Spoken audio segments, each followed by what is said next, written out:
गडियल क़ौमनि जो secretary general Balochistan जे इलाइक़े ओस्ता मोहम्मद जे दौरे बैदि लाड़काने पहुची वियो। लाड़काने में एंटोनियो गुतेरेस खे मोहन जे दड़े जे क़दीम आसारनि खे ॿोॾ ऐं बरसातुनि सबबि नुक़सान बाबति आगाही ॾिनी वई। एंटोनियो गुतेरेस जी ॿोॾ मुतासिरनि सां मुलाक़ात वज़ीर आज़म शहबाज शरीफ ऐं बिलावल भुट्टो ज़रदारी सां गॾु गडियल क़ौमनि जे सेक्रेटरी जनरल बलोचिस्तान जे ॿोॾ मुतासिर इलाइक़नि जो दौरो कयो। एंटोनियो गुतेरेस खे बलोचिस्तान में ॿोॾ जी तबाहकारियुनि बाबति ब्रीफिंग ॾिनी वई।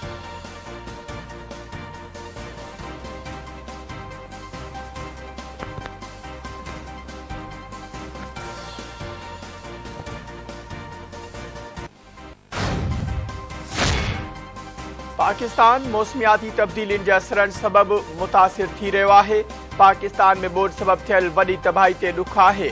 गडियल क़ौमनि जे सेक्रेटरी जनरल एंटोनियो गुतेरेस चयो आहे त पाकिस्तान सां मोहबत जो रिश्तो आहे। ॿोॾ मुतासिरनि सां यकजहती जे इज़हार लाइ पाकिस्तान जो दौरो कयो।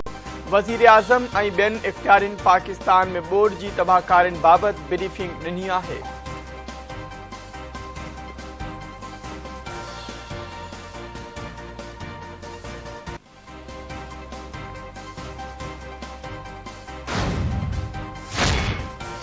गडियल क़ौमनि जे सेक्रेटरी जनरल जो दौरो असां लाइ फ़ख़ुर जहिड़ी ॻाल्हि आहे।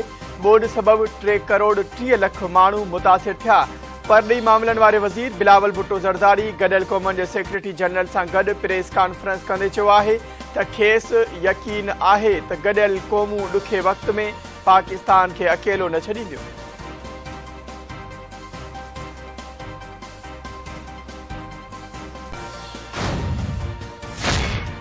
Army chief general Qamar Javed Bajwa अॼु दादू ज़िले जे ॿोॾ मुतासिर इलाइक़नि जो दौरो कंदो। ISPR मूजिबि जनरल कमर जावेद बाजवा मेहड़ के निशा जोही ऐं मंछर ढंढ जो फ़िज़ाई मुआइनो कंदो।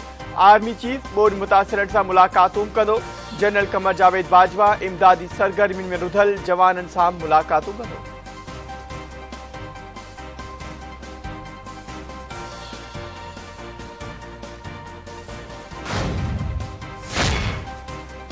दादू भरिसां पीर शाख वटां ॾिनल रिंग बंदि टुटी वियो। पाणी ख़ुदाबाद तरफ़ वधण लॻो।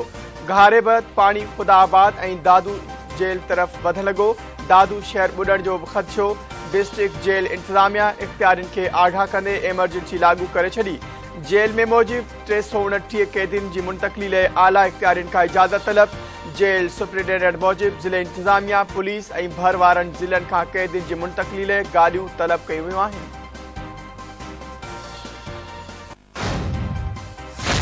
सूबाई वज़ीर शर्जील मेमन ऑरेंज लाइन मंसूबे जो इफ़्तिताह करे छॾियो।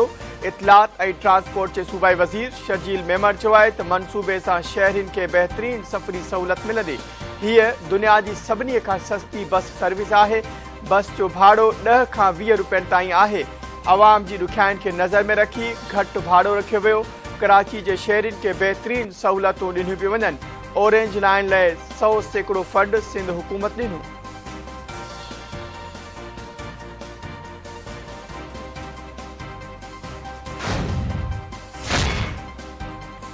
लाहौर जी एहतसाब अदालत रमज़ान शुगर मिल रेफरेंस जो तहरीरी फ़ैसिलो जारी करे छॾियो।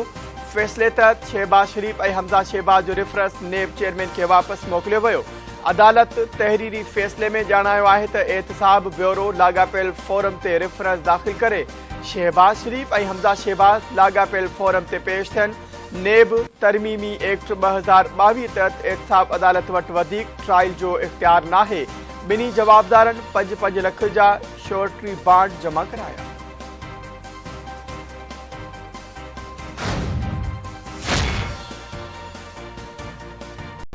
लाहौर जी special central court money laundering case में वज़ीर आज़म शहबाज शरीफ खे ईंदड़ ॿुधनी ते पेश थियण जो हुकुम ॾींदे लिखत में हुकुम जारी करे छॾियो।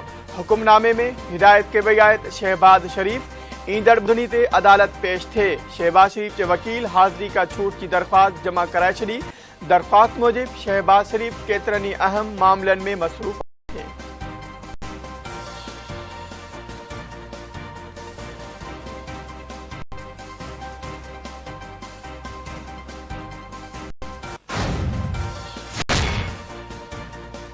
लाहौर जी मंशियात अंत वारी अदालत में राणा सनाउल्ला ख़िलाफ़ केस की ॿुधणी। घरू मामलनि वारे वफ़ाक़ी वज़ीर राणा सनाउल्ला हिकु ॾींहं जी हाज़िरी खां छूट वारी दरख़्वास्त जमा कराए छॾी। दरख़्वास्त में मौक़िफ़ इख़्तियार कयो वियो त राणा सनाउल्ला सरकारी मसरूफ़ियत सबबि पेश थी नथो सघे। अदालत राणा सनाउल्ला जी हाज़िरी खां छूट वारी दरख़्वास्त मंज़ूर करे वरिती। केस जी ॿुधणी 15 अक्टूबर ताईं मुलतवी कई वई। अदालत राणा सनाउल्ला जा अकाउंट मुंजमद करण वारे दरख़्वास्त ते वधीक दलील तलब करे वरिता। मुल्क में डॉलर न पर साम्राजी पॉलिसियूं अची रहियूं आहिनि। अॻूणे वफ़ाक़ी वज़ीर ऐं अवामी मुस्लिम लीग जे सरबराह शेख रशीद समाजी राब्तनि जी वेबसाइट ते जारी बयान में चयो आहे त डॉलर जी खोट, सिंध में फसलनि जी तबाही ऐं महांगाई जो तूफ़ान क़ौम जो इम्तिहान आहे। रियासत ऐं अवामी ताक़त आम्हूं साम्हूं आहिनि।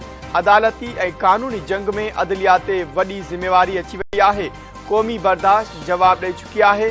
हुकुमरान अञा ताईं सूबनि में गवर्नर बि न लॻाए सघिया आहिनि। परॾेही पॉलिसी में दोहा मीटिंग खां पोइ वॾो यूटर्न अची वियो आहे ऐं मुल्क में इमदाद न पर हुकुमनामा अची रहिया। नवकोट जी पुलिस लाकअप में चोरी जे शक में गिरफ़्तार थियल नौजवान फोत। नौजवान मंज़ूर कोराई वारसन पुलिस ते नौजवान खे तशद्दुद करे क़त्ल करण जो इल्ज़ाम हणी छॾियो। पुलिस वाक़िए खे आबाद करार ॾेई छॾियो।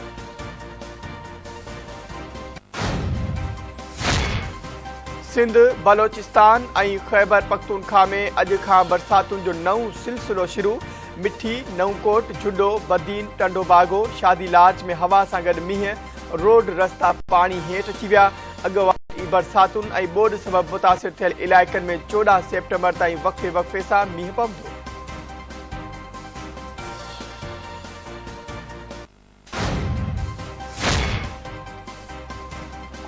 ऐं ऑस्ट्रेलिया जे कप्तान एरोन फिंच जे इंटरनेशनल क्रिकेट खां रिटायर थियण जो ऐलान करे छॾियो।